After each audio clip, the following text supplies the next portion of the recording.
Hello lovelies, welcome back. What shall I achieve this healthy vegan salad?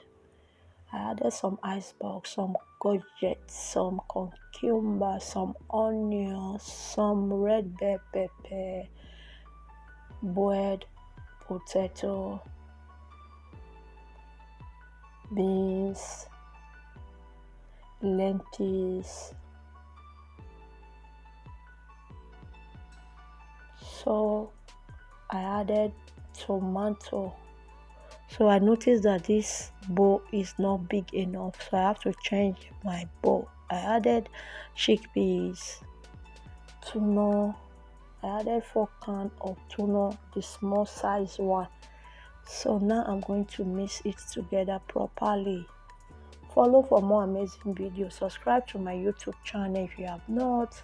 Turn on the post notification and be a member of the family. Feel free to check other of my videos out that you might find helpful. So I sprinkled some salt and I'll add in olive oil. All my returning subscribers, I really appreciate your love and support. Thank you for always being here. Thank you for watching.